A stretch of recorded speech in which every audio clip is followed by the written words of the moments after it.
بسم الله الرحمن الرحيم. ألف لام ميم. ذلك الكتاب لا ريب فيه هدى للمتقين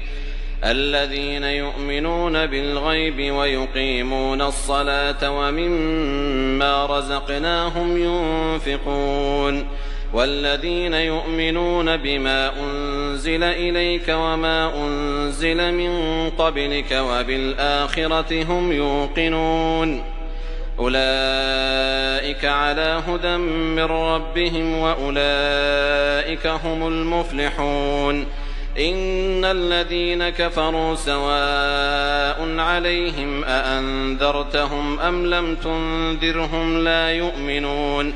ختم الله على قلوبهم وعلى سمعهم وعلى أبصارهم غشاوة ولهم عذاب عظيم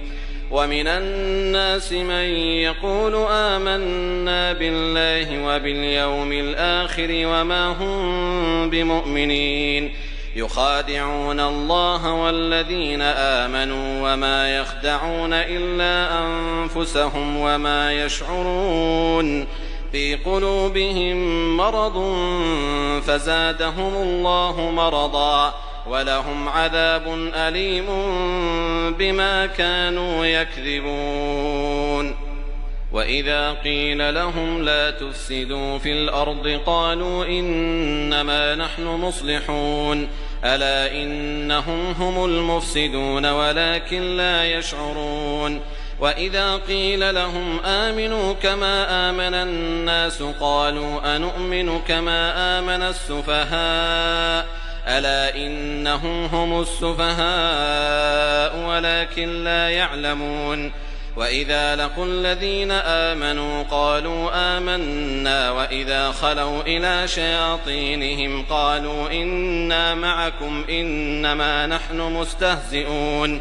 الله يستهزئ بهم ويمدهم في طغيانهم يعمهون أولئك الذين اشتروا الضلالة بالهدى فما ربحت تجارتهم وما كانوا مهتدين مثلهم كمثل الذي استوقد نارا فلما أضاءت ما حوله ذهب الله بنورهم وتركهم في ظلمات لا يبصرون صم بكم عمي فهم لا يرجعون أو كصيب من السماء فيه ظلمات ورعد وبرق يجعلون أصابعهم في آذانهم من الصواعق حذر الموت والله محيط بالكافرين يكاد البرق يخطف أبصارهم كلما أضاء لهم مشوا فيه وإذا أظلم عليهم قاموا ولو شاء الله لذهب بسمعهم وأبصارهم إن الله على كل شيء قدير يا أيها الناس اعبدوا ربكم الذي خلقكم والذين من قبلكم لعلكم تتقون الذي جعل لكم الأرض فراشا والسماء بناء وأنزل من السماء ماء فأخرج به من الثمرات رزقا لكم فلا تجعلوا لله أندادا وأنتم تعلمون وإن كنتم في ريب مما نزلنا على عبدنا فأتوا بسورة من مثله وادعوا شهداءكم من دون الله إن كنتم صادقين فإن لم تفعلوا ولن تفعلوا فاتقوا النار التي وقودها الناس والحجارة أعدت للكافرين وبشر الذين آمنوا وعملوا الصالحات أن لهم جنات تجري من تحتها الأنهار كلما رزقوا منها من ثمرة رزقا قالوا هذا الذي رزقنا من قبل وأتوا به متشابها ولهم فيها أزواج مطهرة وهم فيها خالدون إن الله لا يستحيي أن يضرب مثلا ما بعوضة فما فوقها فأما الذين آمنوا فيعلمون أنه الحق من ربهم وأما الذين كفروا فيقولون ماذا أراد الله بهذا مثلا يضل به كثيرا ويهدي به كثيرا وما يضل به إلا الفاسقين الذين ينقضون عهد الله من بعد ميثاقه ويقطعون ما أمر الله به أن يوصل ويفسدون في الأرض أولئك هم الخاسرون كيف تكفرون بالله وكنتم أمواتا فأحياكم ثم يميتكم ثم يحييكم ثم إليه ترجعون هو الذي خلق لكم ما في الأرض جميعا ثم استوى إلى السماء فسواهن 7 سماوات وهو بكل شيء عليم وإذ قال ربك للملائكة إني جاعل في الأرض خليفة قالوا أتجعل فيها من يفسد فيها ويسفك الدماء ونحن نسبح بحمدك ونقدس لك قال إني أعلم ما لا تعلمون وعلم آدم الأسماء كلها ثم عرضهم على الملائكة فقال أنبئوني بأسماء هؤلاء إن كنتم صادقين قالوا سبحانك لا علم لنا إلا ما علمتنا إنك أنت العليم الحكيم قال يا آدم أنبئهم بأسمائهم فلما أنبأهم بأسمائهم قال ألم أقل لكم إني أعلم غيب السماوات والأرض وأعلم ما تبدون وما كنتم تكتمون وإذ قلنا للملائكة اسجدوا لآدم فسجدوا إلا إبليس أبى واستكبر وكان من الكافرين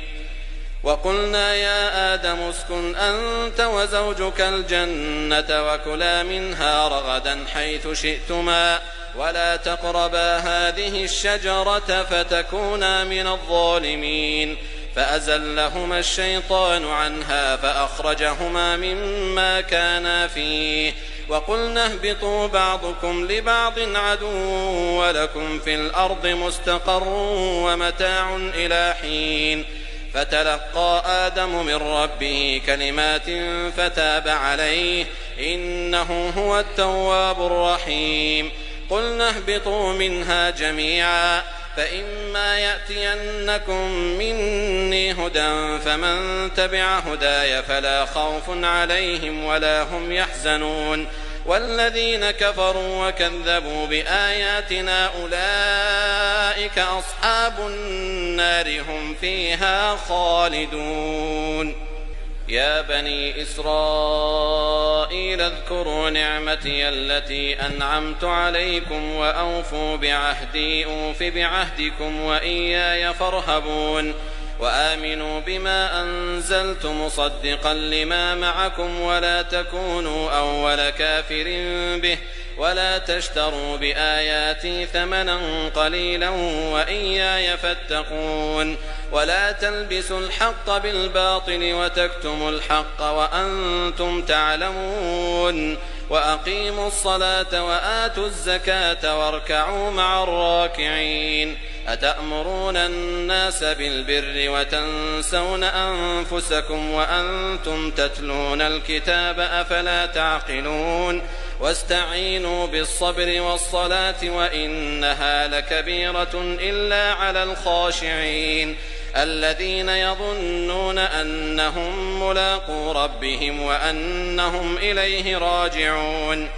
يا بني إسرائيل اذكروا نعمتي التي أنعمت عليكم وأني فضلتكم على العالمين واتقوا يوما لا تجزي نفس عن نفس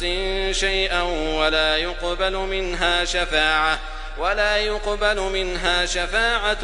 ولا يؤخذ منها عدل ولا هم ينصرون وإذ نجيناكم من آل فرعون يسومونكم سوء العذاب يذبحون أبناءكم ويستحيون نساءكم وفي ذلكم بلاء من ربكم عظيم وإذ فرقنا بكم البحر فأنجيناكم وأغرقنا آل فرعون وأنتم تنظرون وإذ واعدنا موسى 40 ليلة ثم اتخذتم العجل من بعده وأنتم ظالمون ثم عفونا عنكم من بعد ذلك لعلكم تشكرون وإذ آتينا موسى الكتاب والفرقان لعلكم تهتدون وإذ قال موسى لقومه يا قوم إنكم ظلمتم أنفسكم باتخاذكم العجل فتوبوا إلى بارئكم فاقتلوا أنفسكم ذلكم خير لكم عند بارئكم فتاب عليكم إنه هو التواب الرحيم وإذ قلتم يا موسى لن نؤمن لك حتى نرى الله جهرة فأخذتكم الصاعقة وأنتم تنظرون ثم بعثناكم من بعد موتكم لعلكم تشكرون وظللنا عليكم الغمام وأنزلنا عليكم المن والسلوى كلوا من طيبات ما رزقناكم وما ظلمونا ولكن كانوا أنفسهم يظلمون وإذ قلنا ادخلوا هذه القرية فكلوا منها حيث شئتم رغدا وادخلوا الباب سجدا وقولوا حطة نغفر لكم خطاياكم وسنزيد المحسنين فبدل الذين ظلموا قولا غير الذي قيل لهم فأنزلنا على الذين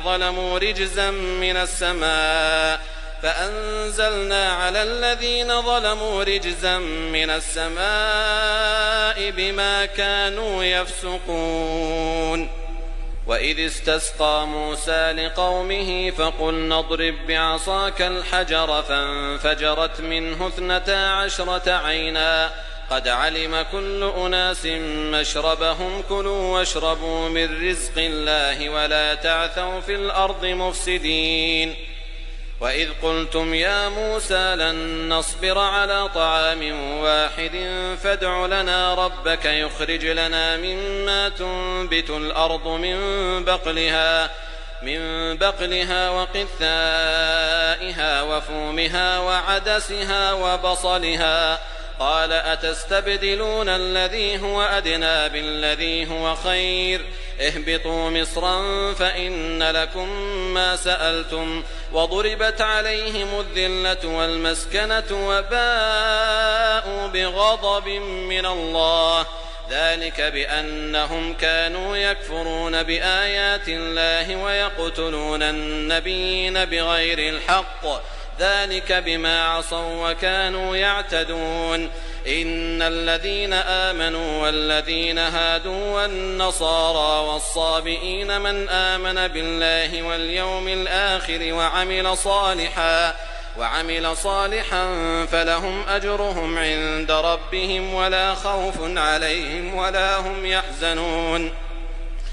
وإذ أخذنا ميثاقكم ورفعنا فوقكم الطور خذوا ما آتيناكم بقوة واذكروا ما فيه لعلكم تتقون ثم توليتم من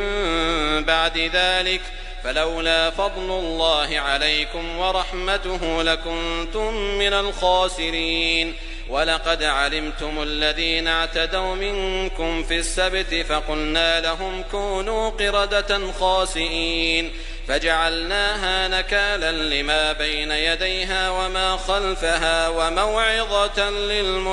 للمتقين. وإذ قال موسى لقومه إن الله يأمركم أن تذبحوا بقرة قالوا أتتخذنا هزوا قال أعوذ بالله أن أكون من الجاهلين.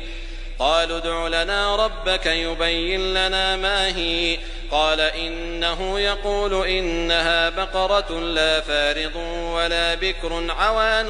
بين ذلك فافعلوا ما تؤمرون. قالوا ادع لنا ربك يبين لنا ما لونها قال إنه يقول إنها بقرة صفراء فاقع لونها تسر الناظرين. قالوا ادع لنا ربك يبين لنا ما هي إن البقرة شابه علينا وإنا إن شاء الله لمهتدون. قال إنه يقول إنها بقرة لا ذلول تثير الأرض ولا تسقي الحرث مسلمة لا شية فيها. قالوا الآن جئت بالحق فذبحوها وما كادوا يفعلون. وإذ قتلتم نفسا فادارأتم فيها والله مخرج ما كنتم تكتمون. فقلنا اضربوه ببعضها كذلك يحيي الله الموتى ويريكم آياته لعلكم تعقلون.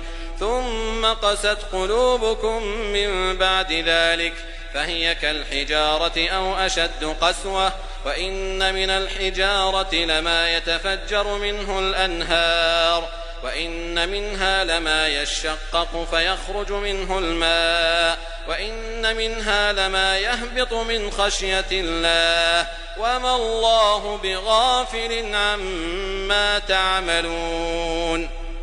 أفتطمعون أن يؤمنوا لكم وقد كان فريق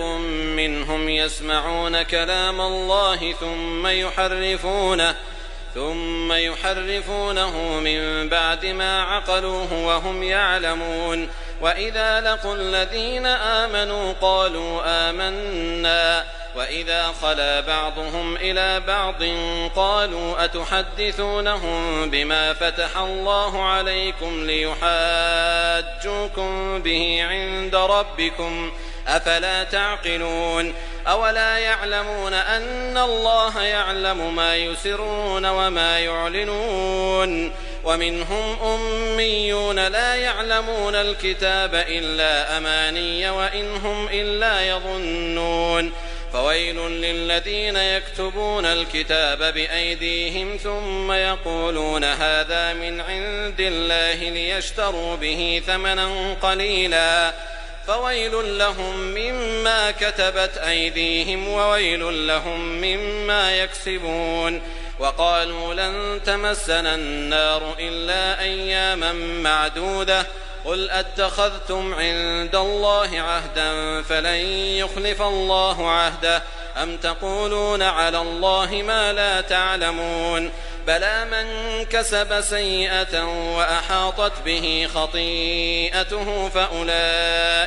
فأولئك أصحاب النار هم فيها خالدون. والذين آمنوا وعملوا الصالحات أولئك أصحاب الجنة هم فيها خالدون.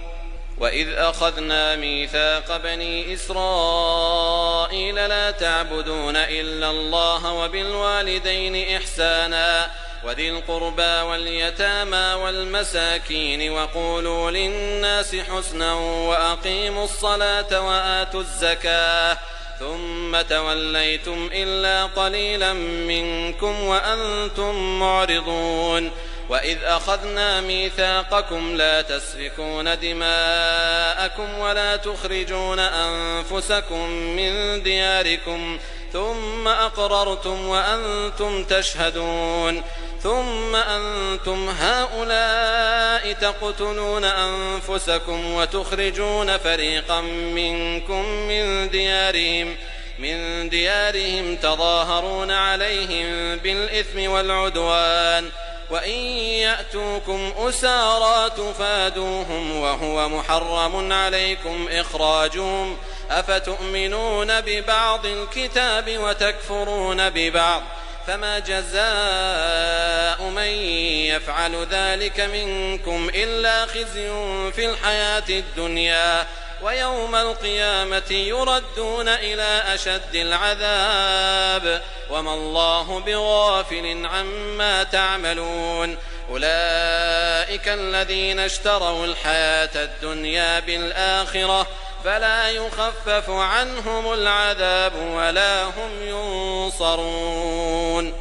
ولقد آتينا موسى الكتاب وقفينا من بعده بالرسل وآتينا عيسى ابن مريم البينات وأيدناه بروح القدس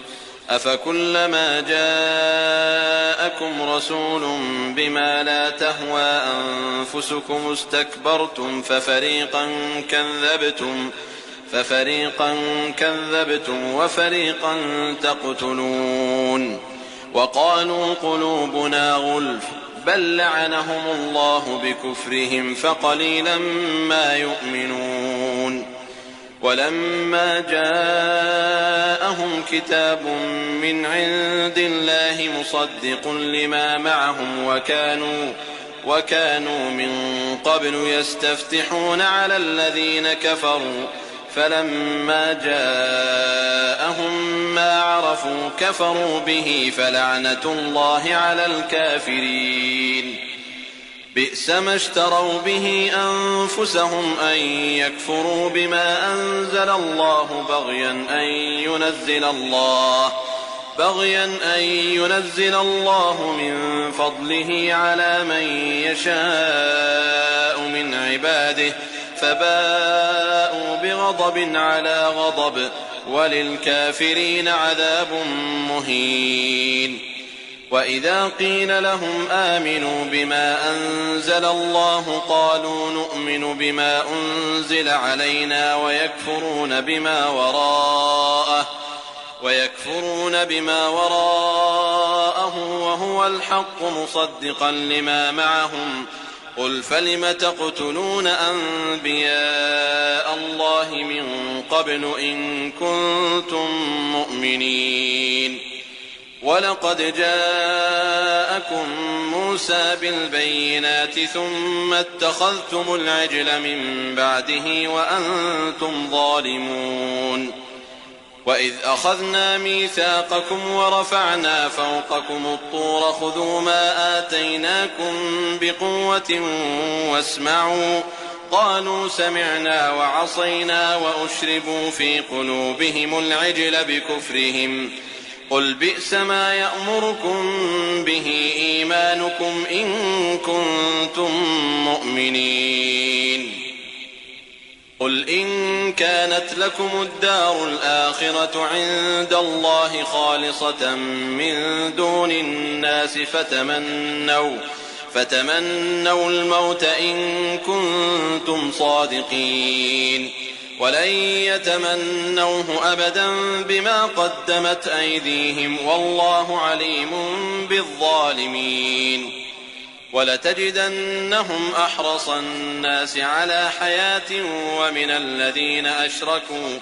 يود أحدهم لو يعمر 1000 سنة وما هو بمزحزحه من العذاب أن يعمر والله بصير بما يعملون قل من كان عدوا لجبريل فإنه نزله على قلبك بإذن الله مصدقا لما بين يديه وهدى وبشرى للمؤمنين من كان عدوا لله وملائكته ورسله وجبريل وميكال فإن الله عدو للكافرين ولقد أنزلنا إليك آيات بينات وما يكفر بها إلا الفاسقون أوكلما عاهدوا عهدا نبذه فريق منهم بل أكثرهم لا يؤمنون ولما جاءهم رسول من عند الله مصدق لما معهم نبذ فريق من الذين أوتوا الكتاب كتاب الله وراء ظهورهم كأنهم لا يعلمون واتبعوا ما تتلو الشياطين على ملك سليمان وما كفر سليمان ولكن الشياطين كفروا يعلمون الناس السحر وما أنزل على الملكين ببابل هاروت وماروت وما يعلمان من أحد حتى يقولا إنما نحن فتنة فلا تكفر فيتعلمون منهما ما يفرقون به بين المرء وزوجه وما هم بضارين به من أحد إلا بإذن الله ويتعلمون ما يضرهم ولا ينفعهم ولقد علموا لمن اشتراه ما له في الآخرة من خلاق ولبئس ما شروا به أنفسهم لو كانوا يعلمون ولو أنهم آمنوا واتقوا لمثوبة من عند الله خير لو كانوا يعلمون يا أيها الذين آمنوا لا تقولوا راعنا وقولوا انظرنا واسمعوا وللكافرين عذاب أليم ما يود الذين كفروا من أهل الكتاب ولا المشركين أن ينزل عليكم من خير من ربكم والله يختص برحمته من يشاء والله ذو الفضل العظيم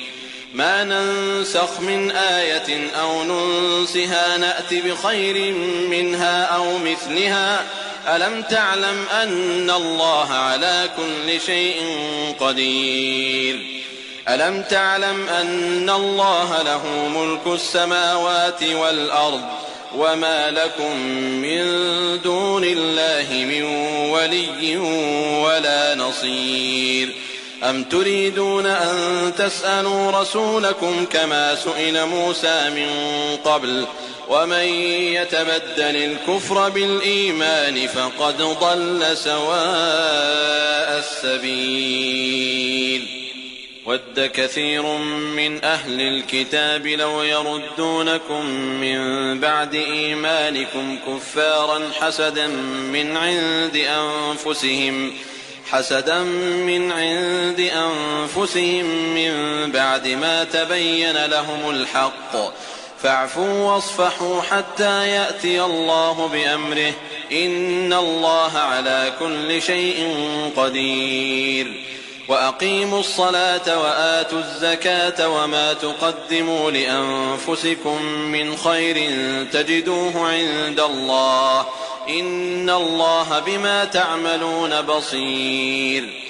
وقالوا لن يدخل الجنة إلا من كان هودا أو نصارى تلك أمانيهم قل هاتوا برهانكم إن كنتم صادقين بلى من أسلم وجهه لله وهو محسن فله أجره عند ربه ولا خوف عليهم ولا هم يحزنون وقالت اليهود ليست النصارى على شيء وقالت النصارى ليست اليهود على شيء وهم يتلون الكتاب كذلك قال الذين لا يعلمون مثل قولهم فالله يحكم بينهم يوم القيامة فيما كانوا فيه يختلفون ومن أظلم ممن منع مساجد الله أن يذكر فيها اسمه وسعى في خرابها أولئك ما كان لهم أن يدخلوها إلا خائفين لهم في الدنيا خزي ولهم في الآخرة عذاب عظيم. ولله المشرق والمغرب فأينما تولوا فثم وجه الله إن الله واسع عليم. وقالوا اتخذ الله ولدا سبحانه بل له ما في السماوات والأرض كل له قانتون. بديع السماوات والأرض وإذا قضى أمرا فإنما يقول له كن فيكون. وقال الذين لا يعلمون لولا يكلمنا الله أو تأتينا آية كذلك قال الذين من قبلهم مثل قولهم تشابهت قلوبهم قد بينا الآيات لقوم يوقنون. إنا أرسلناك بالحق بشيرا ونذيرا ولا تسأل عن أصحاب الجحيم. ولن ترضى عنك اليهود ولا النصارى حتى تتبع ملتهم قل إن هدى الله هو الهدى ولئن اتبعت أهواءهم بعد الذي جاءك من العلم ما لك من الله من ولي ولا نصير. الذين آتيناهم الكتاب يتلونه حق تلاوته أولئك يؤمنون به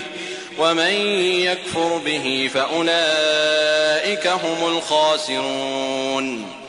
يا بني إسرائيل اذكروا نعمتي التي أنعمت عليكم وأني فضلتكم على العالمين. واتقوا يوما لا تجزي نفس عن نفس شيئا ولا يقبل منها عدل ولا تنفعها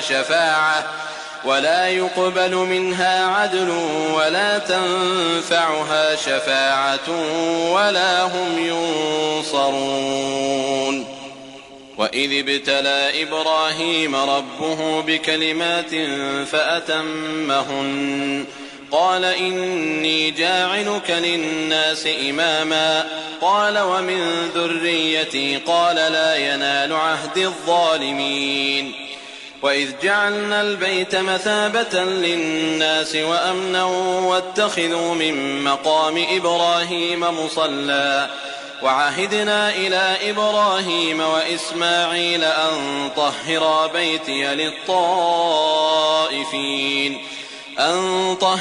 بيتي للطائفين والعاكفين والركع السجود. وإذ قال إبراهيم رب اجعل هذا بلدا آمنا وارزق أهله من الثمرات من آمن منهم بالله واليوم الآخر قال ومن كفر فأمتعه قليلا ثم أضطره إلى عذاب النار وبئس المصير. وإذ يرفع إبراهيم القواعد من البيت وإسماعيل ربنا تقبل منا إنك أنت السميع العليم ربنا واجعلنا مسلمين لك ومن ذريتنا أمة مسلمة لك وأرنا مناسكنا وتب علينا إنك أنت التواب الرحيم. ربنا وابعث فيهم رسولا منهم يتلو عليهم آياتك ويعلمهم الكتاب والحكمة ويزكيهم إنك أنت العزيز الحكيم. ومن يرغب عن ملة إبراهيم إلا من سفه نفسه ولقد اصطفيناه في الدنيا وإنه في الآخرة لمن الصالحين. إذ قال له ربه أسلم قال أسلمت لرب العالمين. ووصى بها إبراهيم بنيه ويعقوب يا بني إن الله اصطفى لكم الدين فلا تموتن إلا وأنتم مسلمون. أم كنتم شهداء إذ حضر يعقوب الموت إذ قال لبنيه ما تعبدون من بعدي قالوا نعبد إلهك وإله آبائك إبراهيم وإسماعيل وإسحاق إلها واحدا ونحن له مسلمون تلك أمة قد خلت لها ما كسبت ولكم ما كسبتم ولا تسألون عما كانوا يعملون وقالوا كونوا هودا أو نصارى تهتدوا قل بل ملة إبراهيم حنيفا وما كان من المشركين قولوا آمنا بالله وما أنزل إلينا وما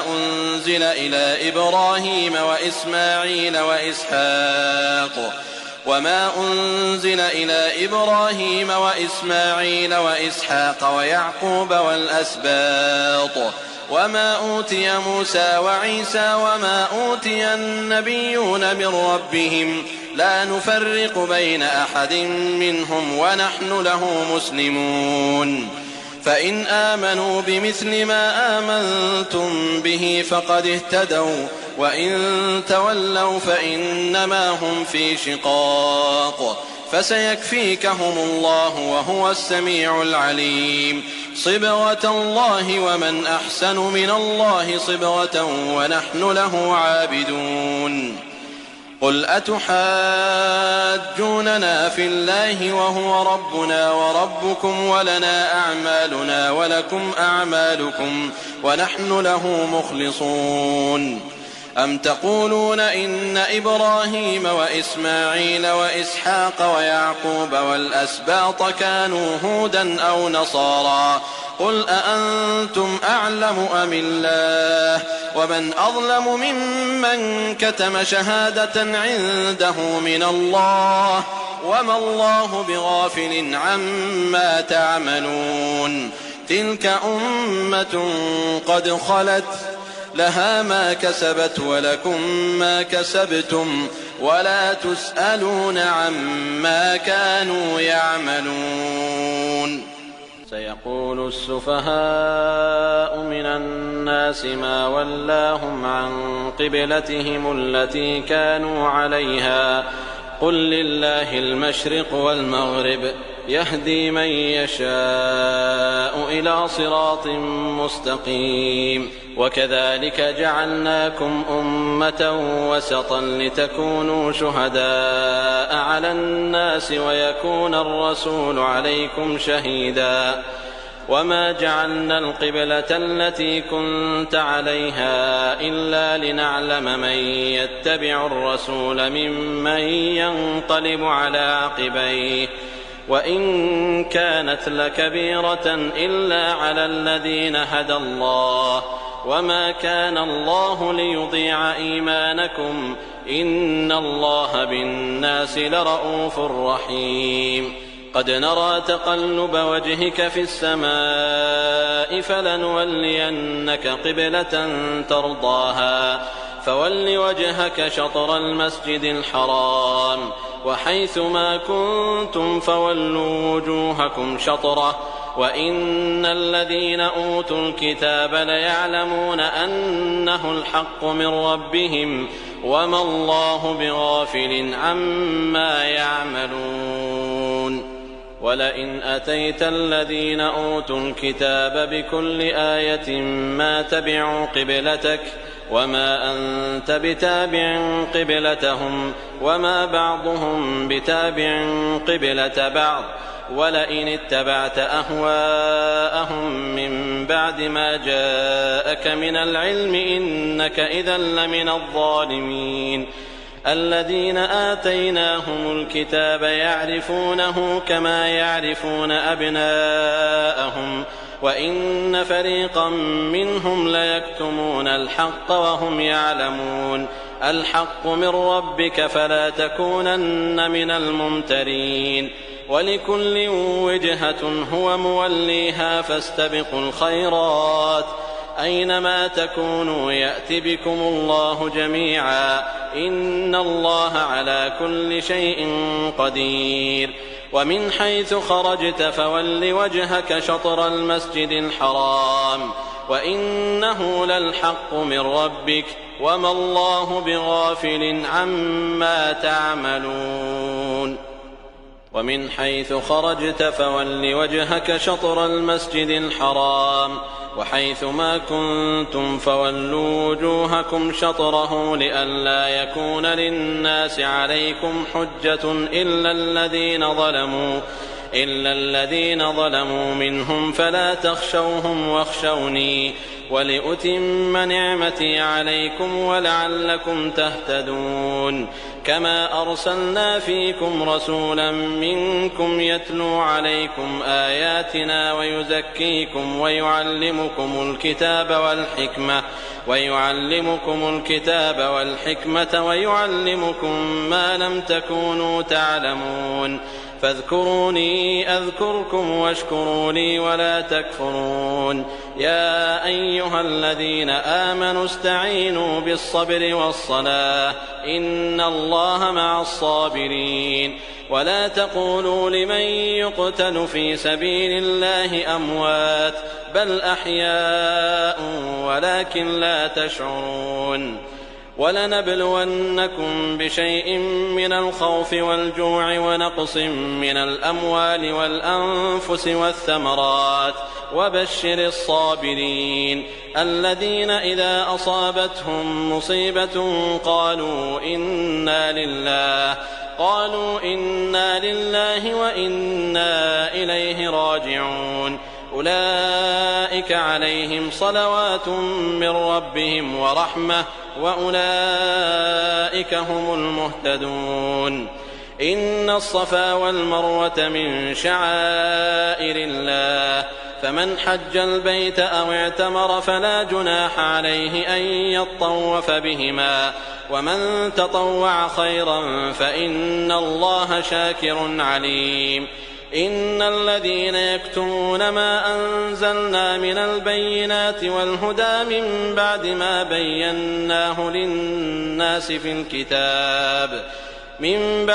بيناه للناس في الكتاب أولئك يلعنهم الله ويلعنهم اللاعنون إلا الذين تابوا وأصلحوا وبينوا فأولئك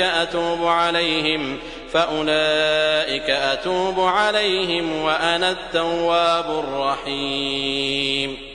إن الذين كفروا وماتوا وهم كفار أولئك عليهم لعنة الله والملائكة والناس أجمعين خالدين فيها لا يخفف عنهم العذاب ولا هم ينظرون. وإلهكم إله واحد لا إله إلا هو الرحمن الرحيم. إن في خلق السماوات والأرض واختلاف الليل والنهار والفلك التي تجري في البحر بما ينفع الناس وما أنزل الله من السماء من ماء فأحيا به الأرض بعد موتها وبث فيها من كل دابة وتصريف الرياح والسحاب المسخر بين السماء والأرض لآيات لقوم يعقلون. ومن الناس من يتخذ من دون الله أندادا يحبونهم كحب الله والذين آمنوا أشد حبا لله. ولو يرى الذين ظلموا إذ يرون العذاب أن القوة لله جميعا وأن الله شديد العذاب. إذ تبرأ الذين اتبعوا من الذين اتبعوا ورأوا العذاب وتقطعت بهم الأسباب. وقال الذين اتبعوا لو أن لنا كرة فنتبرأ منهم كما تبرأوا منا كذلك يريهم الله أعمالهم حسرات عليهم وما هم بخارجين من النار.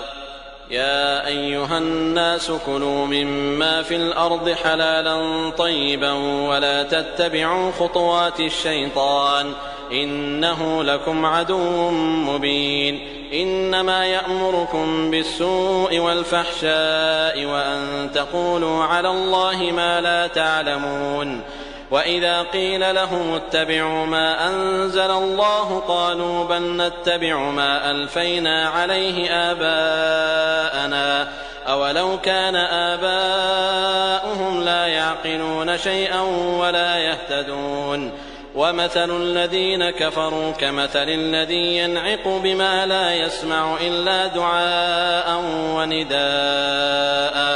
صم بكم عمي فهم لا يعقلون يا أيها الذين آمنوا كلوا من طيبات ما رزقناكم واشكروا لله إن كنتم إياه تعبدون إنما حرم عليكم الميتة والدم ولحم الخنزير وما أهل به لغير الله فمن اضطر غير باغ ولا عاد فلا إثم عليه إن الله غفور رحيم إن الذين يكتمون ما أنزل الله من الكتاب ويشترون به ثمنا قليلا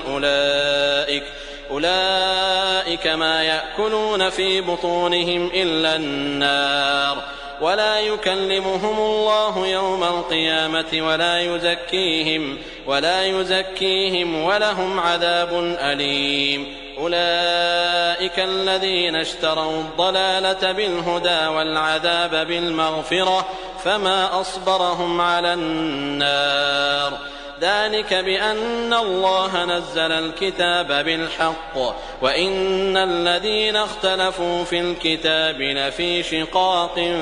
بعيد ليس البر أن تولوا وجوهكم قبل المشرق والمغرب ولكن البر من آمن بالله واليوم الآخر والملائكة والكتاب والنبيين وآتى المال على حبه ذوي القربى واليتامى والمساكين وابن السبيل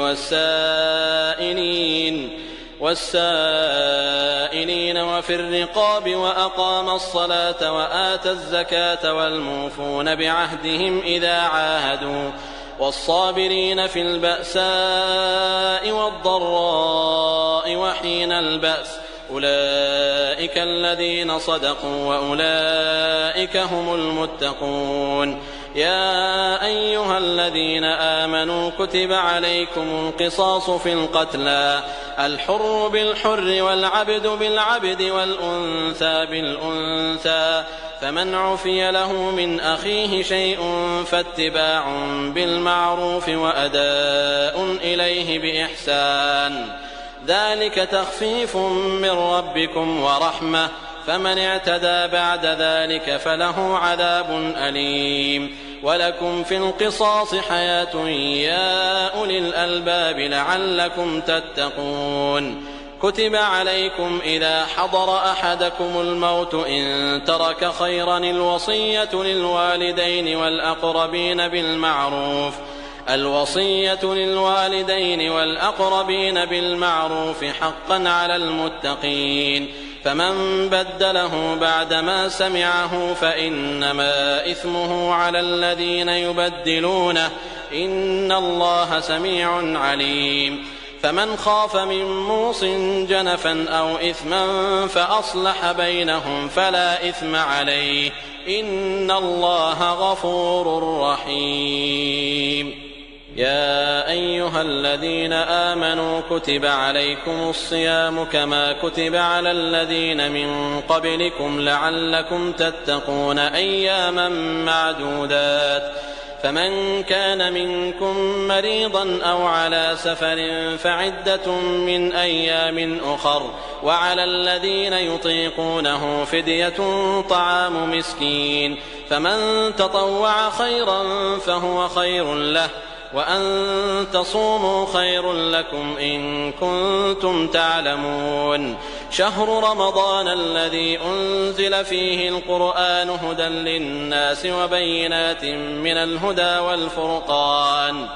فمن شهد منكم الشهر فليصم ومن كان مريضا أو على سفر فعدة من أيام أخر يريد الله بكم اليسر ولا يريد بكم العسر ولتكملوا العدة ولتكبروا الله على ما هداكم ولعلكم تشكرون. وإذا سألك عبادي عني فإني قريب أجيب دعوة الداع إذا دعان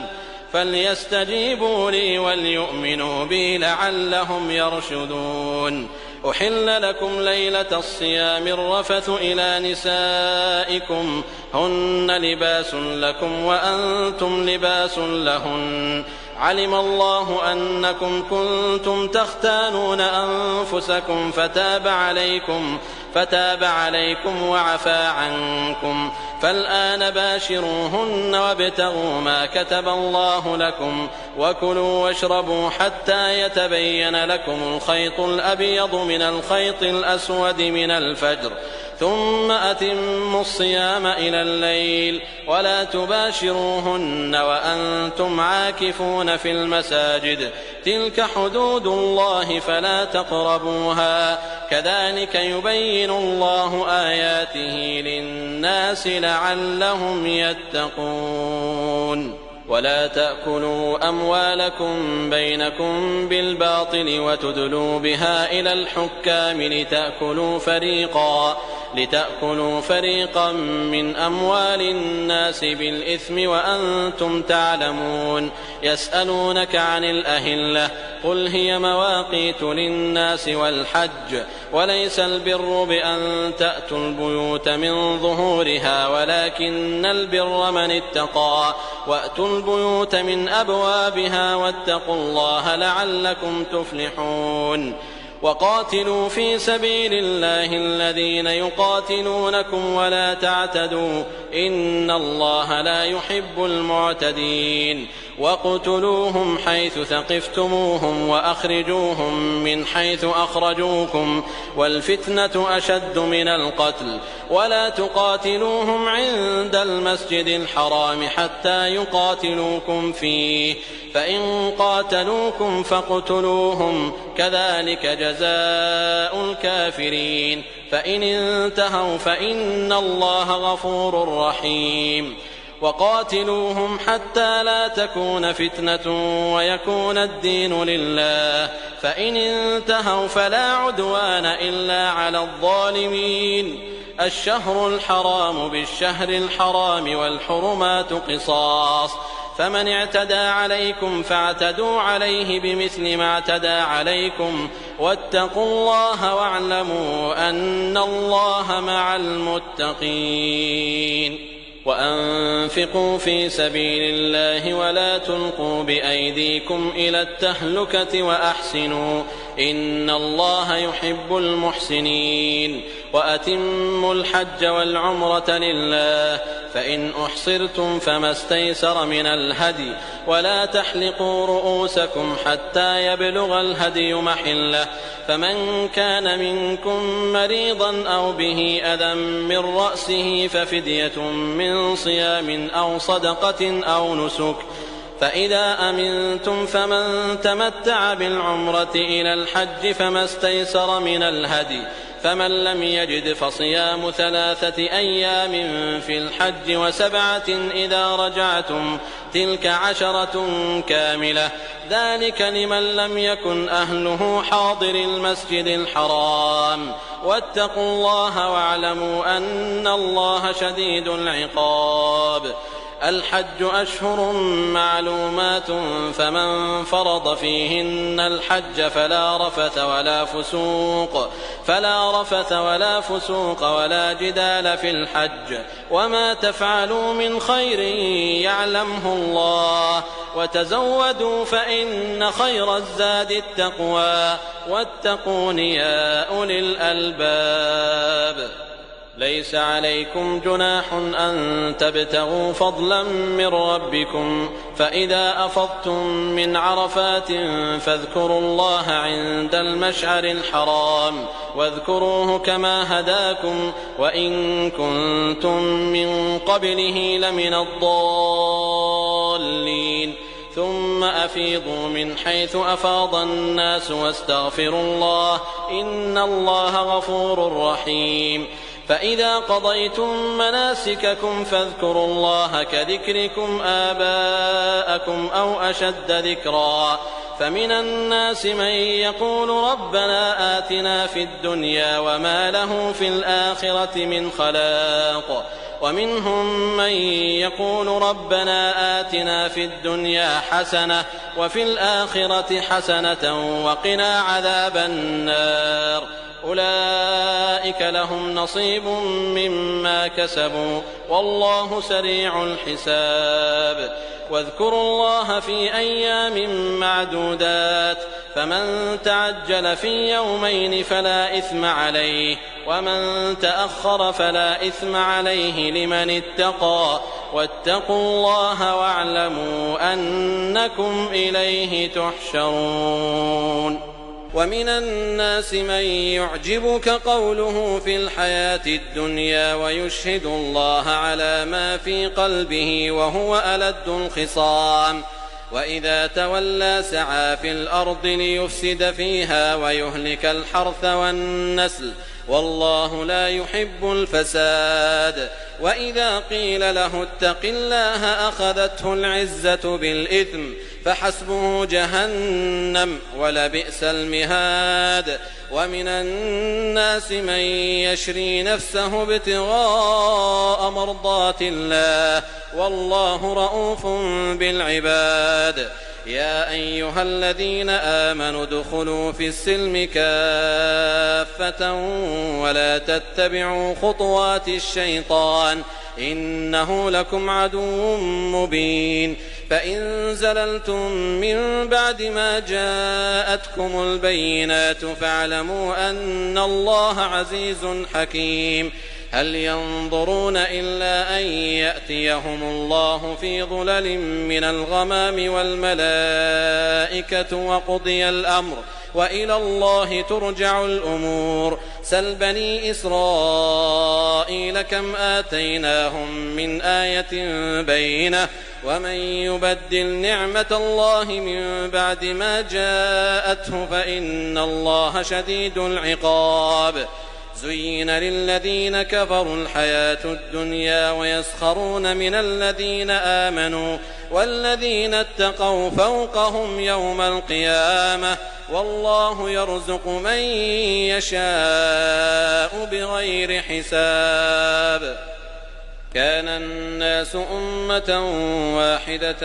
فبعث الله النبيين مبشرين ومنذرين وأنزل معهم الكتاب بالحق ليحكم بين الناس فيما اختلفوا فيه وما اختلف فيه إلا الذين أوتوه من بعد ما جاءتهم البينات بغيا بينهم فهدى الله الذين آمنوا لما اختلفوا فيه من الحق بإذنه والله يهدي من يشاء إلى صراط مستقيم أم حسبتم أن تدخلوا الجنة ولما يأتكم مثل الذين خلوا من قبلكم مستهم البأساء والضراء وزلزلوا حتى يقول الرسول والذين آمنوا معه متى نصر الله ألا إن نصر الله قريب يسألونك ماذا ينفقون قل ما أنفقتم من خير فللوالدين والأقربين واليتامى والمساكين وابن السبيل وما تفعلوا من خير فإن الله به عليم كتب عليكم القتال وهو كره لكم وعسى أن تكرهوا شيئا وهو خير لكم وعسى أن تحبوا شيئا وهو شر لكم والله يعلم وأنتم لا تعلمون يسألونك عن الشهر الحرام قتال فيه قل قتال فيه كبير وصد عن سبيل الله وكفر به والمسجد الحرام وإخراج أهله منه أكبر عند الله والفتنة أكبر من القتل ولا يزالون يقاتلونكم حتى يردوكم عن دينكم إن استطاعوا ومن يرتدد منكم عن دينه فيمت وهو كافر فأولئك حبطت أعمالهم في الدنيا والآخرة وأولئك أصحاب النار هم فيها خالدون. إن الذين آمنوا والذين هاجروا وجاهدوا في سبيل الله أولئك يرجون رحمة الله والله غفور رحيم.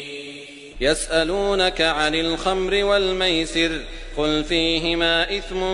كبير ومنافع للناس وإثمهما أكبر من نفعهما ويسألونك ماذا ينفقون قل العفو كذلك يبين الله لكم الآيات لعلكم تتفكرون في الدنيا والآخرة. ويسألونك عن اليتامى قل إصلاح لهم خير وإن تخالطوهم فإخوانكم والله يعلم المفسد من المصلح ولو شاء الله لأعنتكم إن الله عزيز حكيم. ولا تنكحوا المشركات حتى يؤمن ولأمة مؤمنة خير من مشركة ولو أعجبتكم ولا تنكحوا المشركين حتى يؤمنوا ولعبد مؤمن خير من مشرك ولو أعجبكم أولئك يدعون إلى النار والله يدعو إلى الجنة والمغفرة بإذنه ويبين آياته للناس لعلهم يتذكرون. ويسألونك عن المحيض قل هو أذى فاعتزلوا النساء في المحيض ولا تقربوهن حتى يطهرن فإذا تطهرن فأتوهن من حيث أمركم الله إن الله يحب التوابين ويحب المتطهرين. نساؤكم حرث لكم فأتوا حرثكم أنى شئتم وقدموا لأنفسكم واتقوا الله واعلموا أنكم ملاقوه وبشر المؤمنين. ولا تجعلوا الله عرضة لأيمانكم أن تبروا وتتقوا وتصلحوا بين الناس والله سميع عليم. لا يؤاخذكم الله باللغو في أيمانكم ولكن يؤاخذكم بما كسبت قلوبكم والله غفور حليم. للذين يؤلون من نسائهم تربص 4 أشهر فإن فاءوا فإن الله غفور رحيم. وإن عزموا الطلاق فإن الله سميع عليم. والمطلقات يتربصن بأنفسهن 3 قروء ولا يحل لهن أن يكتمن ما خلق الله في أرحامهن إن كن يؤمن بالله واليوم الآخر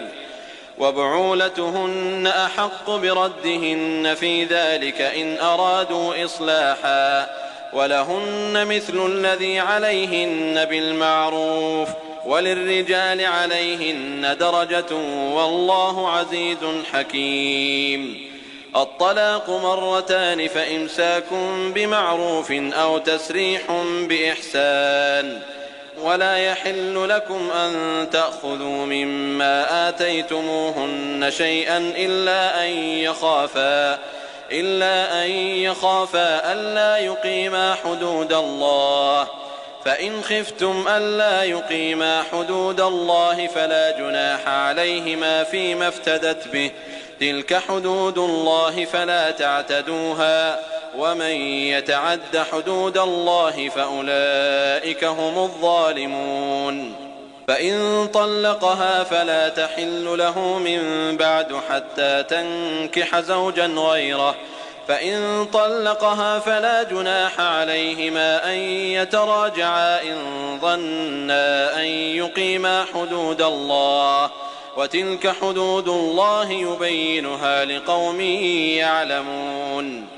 وإذا طلقتم النساء فبلغن أجلهن فأمسكوهن بمعروف أو سرحوهن بمعروف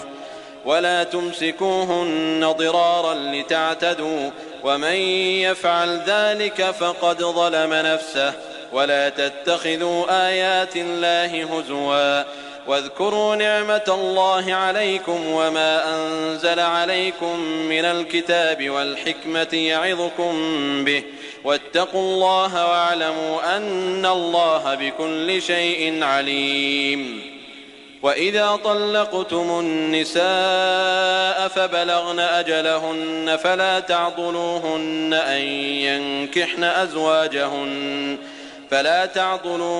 أن ينكحن أزواجهن إذا تراضوا بينهم بالمعروف ذلك يوعظ به من كان منكم يؤمن بالله واليوم الآخر ذلكم أزكى لكم وأطهر والله يعلم وأنتم لا تعلمون. والوالدات يرضعن أولادهن حولين كاملين لمن أراد أن يتم الرضاعة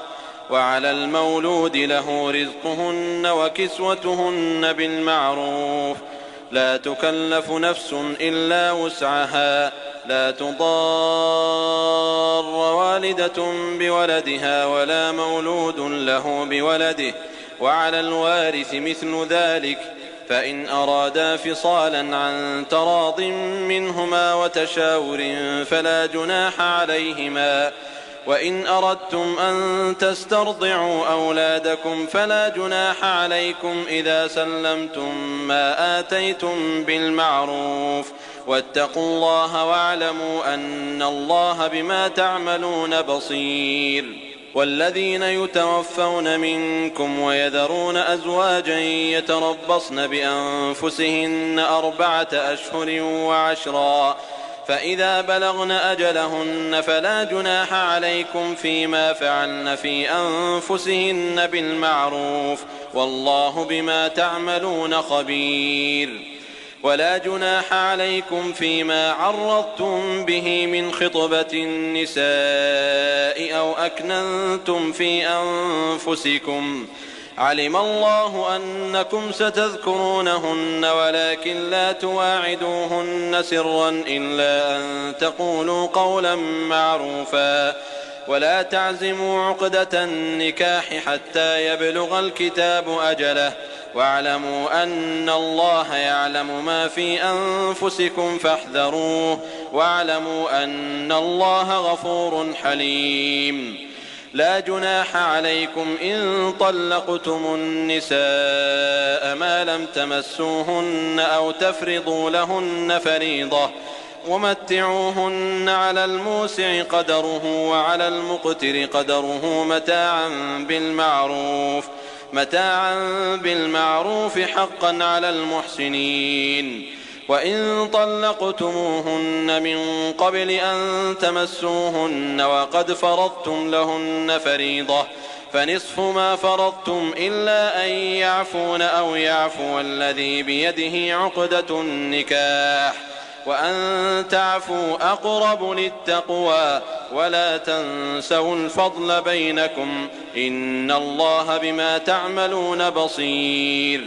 حافظوا على الصلوات والصلاة الوسطى وقوموا لله قانتين. فإن خفتم فرجالا أو ركبانا فإذا أمنتم فاذكروا الله كما علمكم ما لم تكونوا تعلمون. والذين يتوفون منكم ويذرون أزواجا وصية لأزواجهم متاعا إلى الحول غير إخراج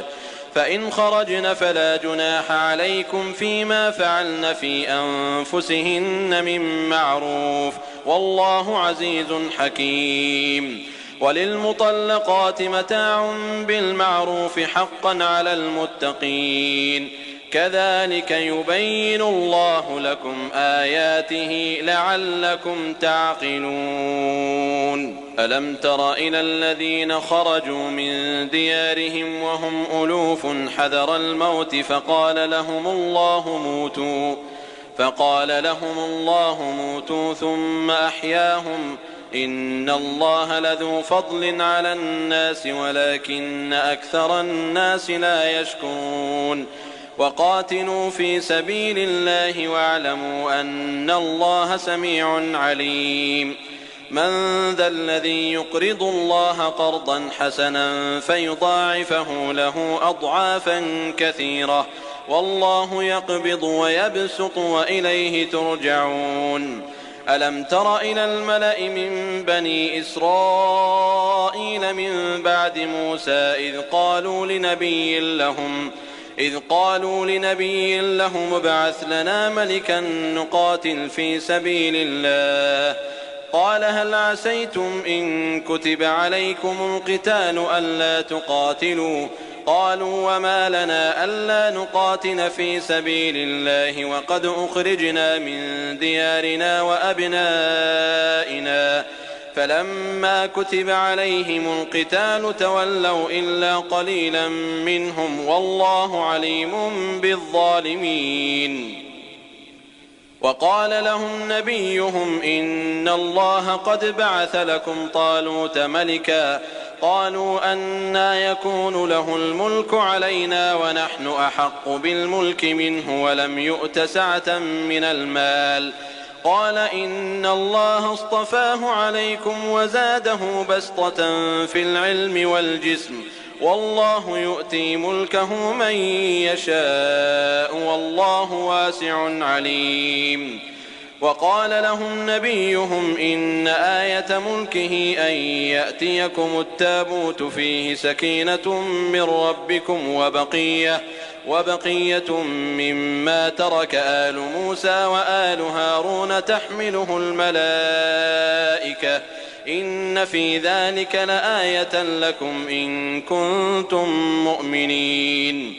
فلما فصل طالوت بالجنود قال إن الله مبتليكم بنهر فمن شرب منه فليس مني ومن لم يطعمه فإنه مني إلا من اغترف غرفة بيده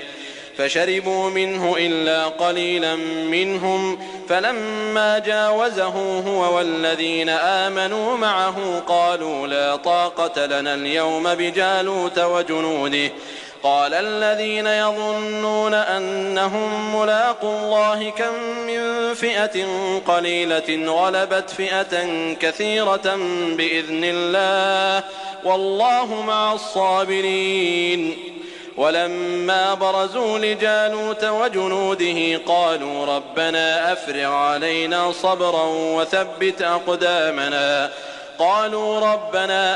علينا صبرا وثبت أقدامنا وانصرنا على القوم الكافرين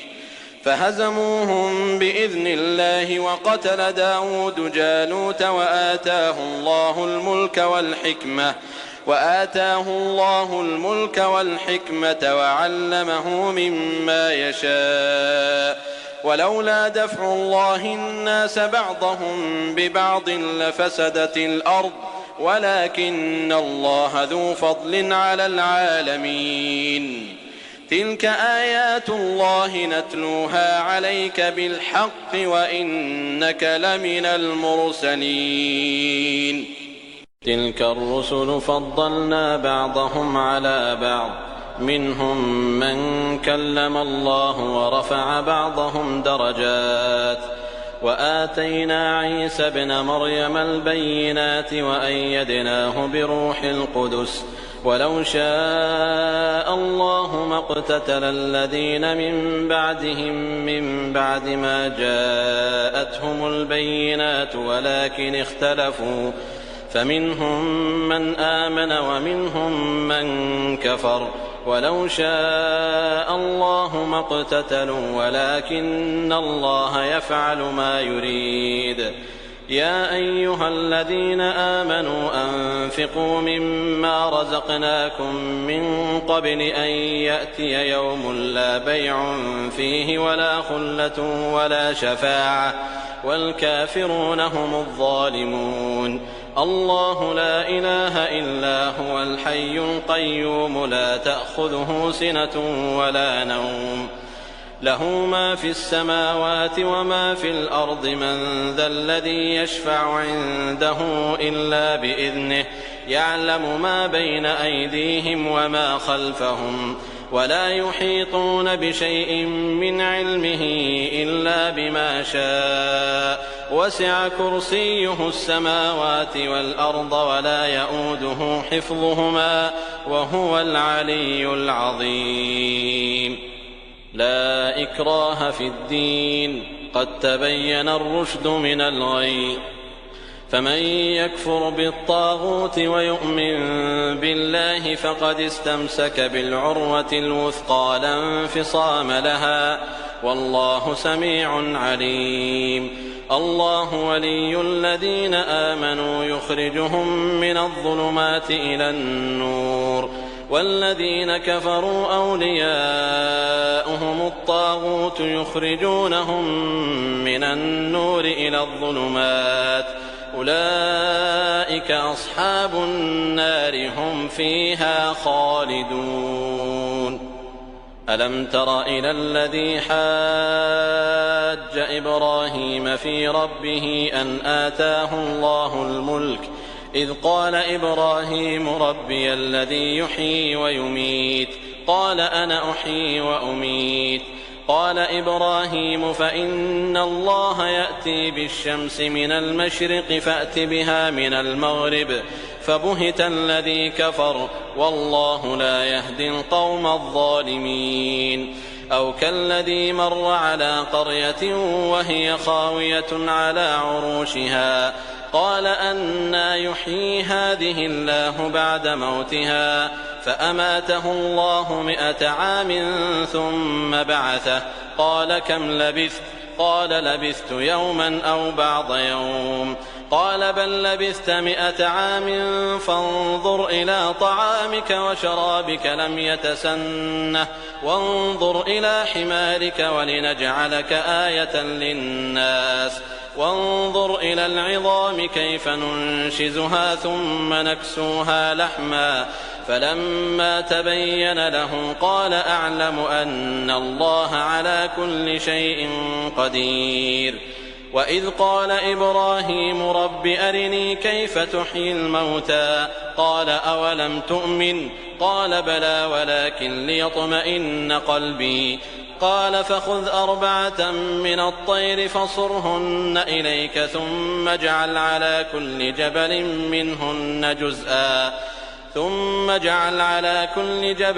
منهن جزءا ثم ادعهن يأتينك سعيا واعلم أن الله عزيز حكيم. مثل الذين ينفقون أموالهم في سبيل الله كمثل حبة أنبتت 7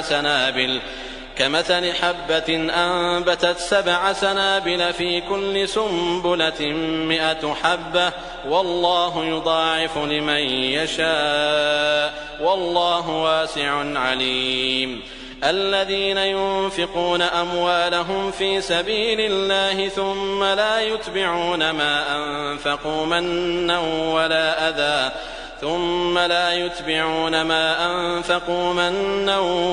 أذى لهم أجرهم عند ربهم ولا خوف عليهم ولا هم يحزنون.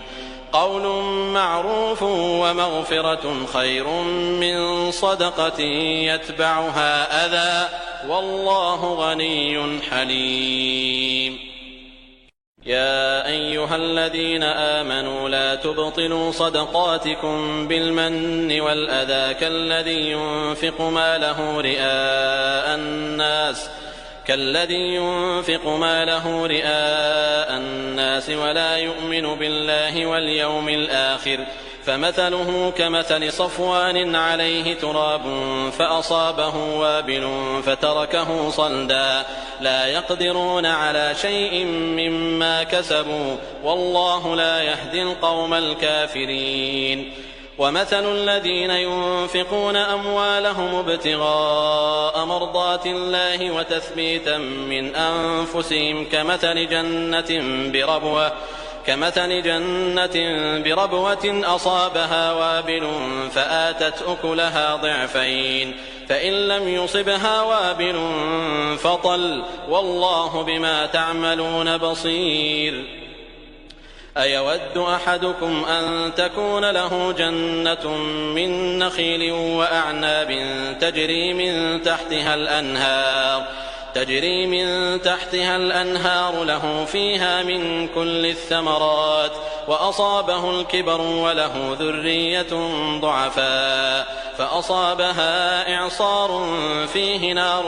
فاحترقت كذلك يبين الله لكم الآيات لعلكم تتفكرون. يا أيها الذين آمنوا أنفقوا من طيبات ما كسبتم ومما أخرجنا لكم من الأرض ولا تيمموا الخبيث منه تنفقون ولستم بآخذيه إلا أن تغمضوا فيه واعلموا أن الله غني حميد. الشيطان يعدكم الفقر ويأمركم بالفحشاء والله يعدكم مغفرة